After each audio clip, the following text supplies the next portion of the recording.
I want to talk some James White. That sound good? Yeah.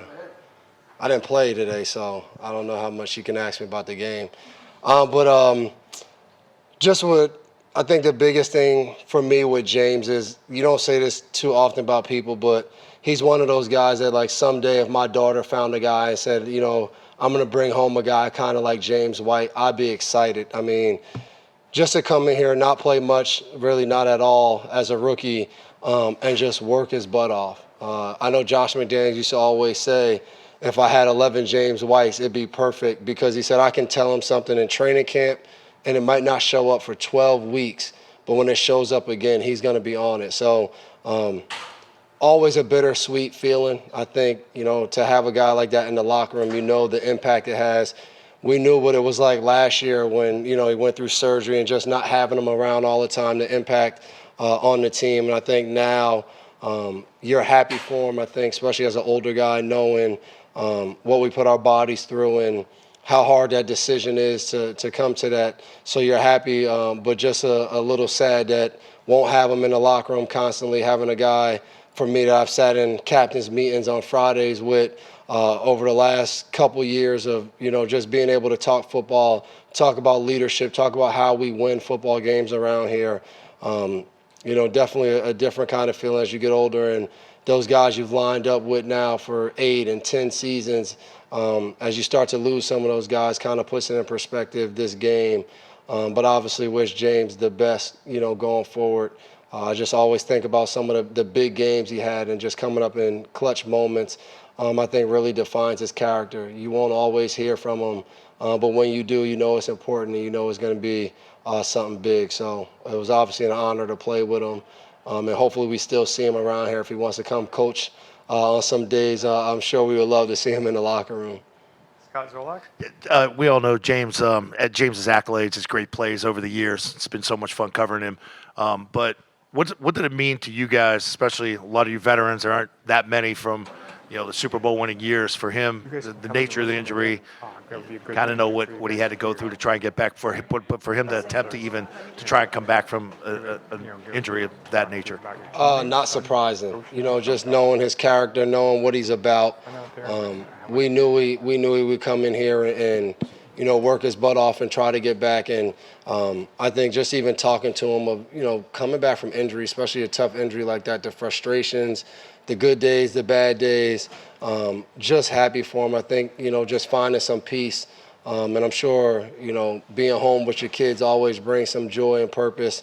So, I think for all of us, especially I think these younger guys in the locker room, to come in here this offseason and training camp and to see him work and to see him running, I think it really allowed them to see what it means to be a true pro in this league and to have a type of career like James White had. I think they could see the work ethic and what it takes from a physical and mental standpoint to even get close to that just from watching them. So a lot of these guys, I don't think they really know now how blessed they were to have the opportunity to see him work and to see how he conducted himself in meetings and everything, coaching points he gave them. A lot of experience, and he's played along a lot of leaders and great players that I'm sure he's able to pass knowledge down to. You're talking about James White leading by example. Was it a show for him as a player, as a guy who didn't get a lot of playing time out of the gate and, as you mentioned, worked hard behind the scenes to get onto the field? And also, I believe he finished his career without a fumble. That's correct, right?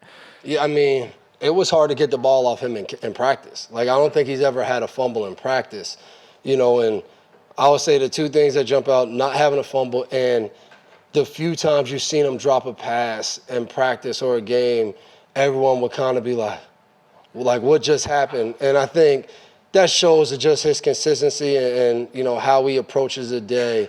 And I think that's what it's about, man. I think for anybody that decides to come play and, like you mentioned, it not going probably the way he expected as a rookie. But I think the biggest thing is we get to see it all the time, how guys finish the season and how guys come back to that next training camp, get out there in those preseason games. And it's no wonder when guys are making more plays, it's the work they put in. And I think we've gotten to see that from him year after year. It's different. That next year he comes in, Deion Lewis gets hurt. He kind of jumps on the scene making plays. but to come back the next year and get better, and then to get better, and then to become, one of the most trusted players on the team, shows that it wasn't about a little bit of success for him. It was about playing for the guy next to him each day, and knowing and banking on guys to trust you. I think that's what it's about, a guy that really cared about the team more than anything. Hey, Devin, given how many players start their careers in one city and then wind up playing in another, or many more, in fact, and James is an example, and he mentioned it in his statement of playing with one team and how important it was to play for one team. And you're a guy who came in. There are others who've done the same thing and played a long career with the same team. As a current player, do you take note of that, and do you see it as something that really is not only an achievement by the player, but really a testament to his staying power within the organization, why they wanted to keep a guy like that in the organization? Yeah, man, it's rare. I remember a couple years ago just polling through the NFLPA. It was like, I think 6 or 7 contracts, 6 or 7% of contracts stay the same, second contracts once they're signed and to completion.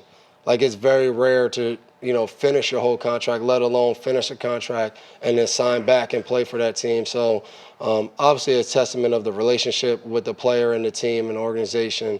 But it's the daily grind of coming in a team, knowing, what they're going to get from you, how you're going to approach the day. And then it's the decision of a player that wants to be a part of that, wants to continue to build a legacy that they started in one place. And it's, like I said, it's rare, and usually it's hard to do in this league when you think about the business side of everything. But I'm very fortunate to be here and the guys that I've gotten a chance to play with, and that's what I'll always remember the most. Not the Super Bowls, not contracts, and it's the guys, man. The opportunities we've had to be on sidelines, laughing and joking, bus rides, hotels, like all of those great memories. I mean, you think about James White, and I see Kevin Falk, on the Giants sideline, and talking to him before the game and what he meant for me in my career with his locker next to mine. And, I got to see how he approached the day. Then I got to watch, a guy just like James White, very similar to Kevin Falk, come in here and have the same kind of career in a way, but approach the day very similar to how Kevin approached it and why he was able to play so long and a different thing. So to me, staying in one organization, that's what it's about. I've gotten to see some of those older guys, how they did it, and then also get to experience some of the younger guys come in and become the true pros and husbands and fathers that they become. It's a special, I think, journey for me, and just trying to take advantage and enjoy each moment of it. Thank you, Devin. No problem.